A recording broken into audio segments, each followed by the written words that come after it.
so many respirators to choose from, how do you know which one is right for you and the job you're performing? Better yet, how do you know when a respirator should be used at all? When the air you're breathing does not contain enough oxygen, or when it contains too much of any harmful substance, you are putting your respiratory system and yourself at risk. Fortunately, most lung and bodily damage can be prevented by using the right kind of air purifying respirator. A respirator can filter out or absorb the contamination from the air, making it safe to breathe. It will also provide protection against inadvertent ingestion. And depending on the type of mask used, it may protect the eyes from both physical and chemical hazards. Will you always be aware of a hazardous situation? Well, most likely you won't, because some of the most dangerous respiratory hazards can't be detected by the five senses. Very often, some of the worst hazards, the ones that can cause very serious illness, produce no immediate symptoms at all. How you feel, what you see, or what you smell is not always a good indication of whether or not a respirator is required. Therefore, you need to be aware of the conditions of your working environment and choose a respirator according to the respiratory hazards that may exist. Before choosing a respirator or any breathing apparatus, you should be aware of the more common types of respiratory hazards that might be encountered, and which may require the use of a respirator. When working outdoors, oxygen deficiency is not a common problem. Typically, it occurs in confined areas such as buildings and storage spaces where air has been displaced by gases or oxygen has been consumed by rust, fire, or aerobic bacteria. If the oxygen level is too low to support life, the person will pass out in seconds and die within minutes. However, through proper and frequent air monitoring conducted by your employer, you will know whether the air is safe to breathe without the use of a self-contained breathing apparatus. Particulate contaminants can occur in the form of dust, fumes, or mist. Now, dusts are created during cutting or grinding operations, or when certain materials, such as grain or certain fabrics, are handled, and the dust can hang in the air for a long time. Fumes are formed when metals are heated. As the material begins to cool, extremely small particles become suspended in the air. And mists are tiny droplets of liquids that often occur around spraying operations. When any of these particulates are breathed into your lungs, they create a barrier that keeps oxygen from reaching your bloodstream. The blockage and the damage add up until your ability to breathe is permanently impaired or worse. Many respiratory hazards stem from working around poisonous gases and vapor contaminants. The air we breathe is made up of gases and vapors, so hazardous substances in this form just pass into your lungs as easily as oxygen does. And like air, they are usually invisible. Gases could escape from cylinders or be formed as byproducts of certain processes. Vapors are formed when a liquid evaporates. Many liquids release vapors at room temperature. But organic compounds, like the chemicals used in cleaning fluids and the solvents used in paints, can produce a considerable amount. Some gases and vapors are powerful irritants. They can form acids when they contact the moisture in your throat and lungs, injuring them immediately. If the gases or vapors reach your brain, they will cause dizziness, fainting, or blurred vision. They can slow your reflexes down or affect your sense of judgment. Gases and vapor contaminants can be lethal. The only way to protect yourself is by using the appropriate air respirator. Now, exactly when do you need a respirator? When does a contaminant in the air actually pose a threat to your health? Well, that depends upon what the substance is, what its concentration is, and how long you are exposed to it. These factors will also determine the type of respirator that you'll need.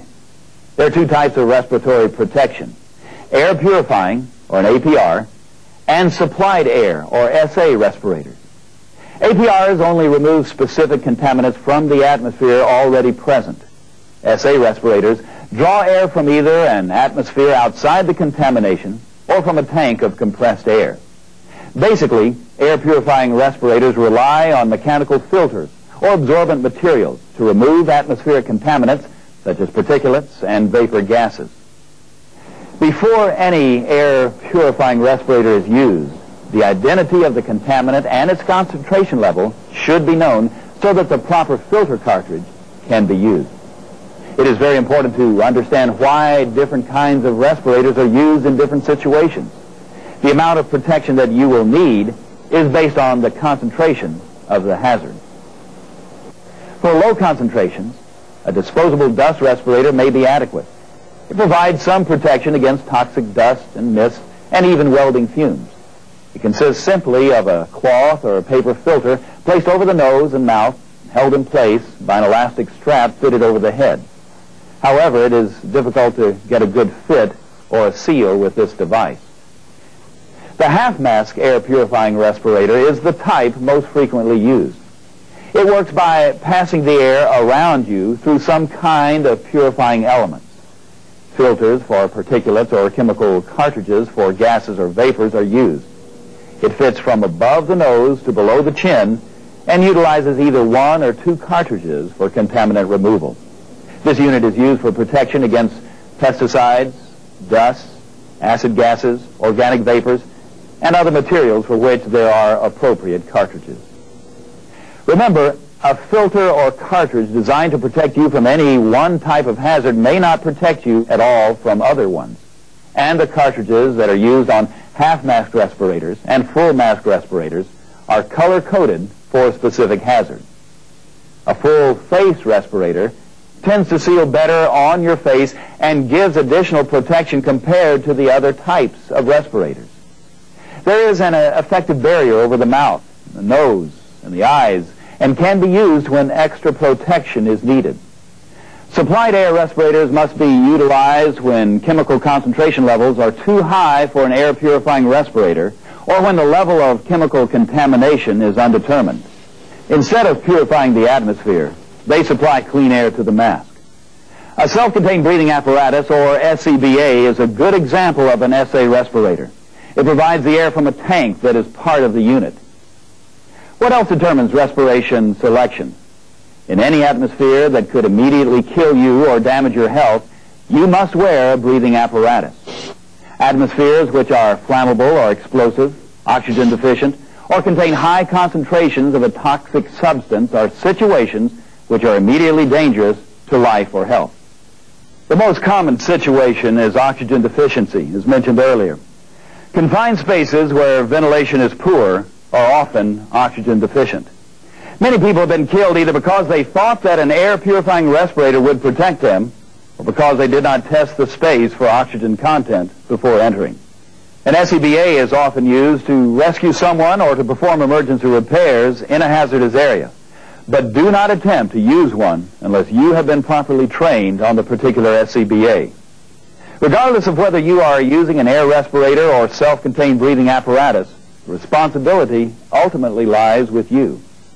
Respirators should be provided by the employer when such equipment is necessary to protect the health of the employee, and the respirators should be applicable and suitable for the purpose intended.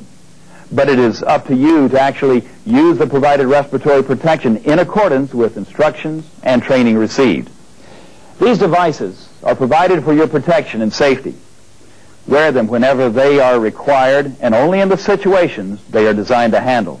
The consequences of not using a respirator or SCBA when the situation called for one could be life-threatening. We've shown a variety of workplaces and situations this month. We'd like to remind you that each workplace is different. Be sure to wear the personal protective equipment that's right for your job. For more information about Safety Watch, give us a call at 800-440-0377. From all of us here at Safety Watch, work smart, stay safe, and thank you for watching.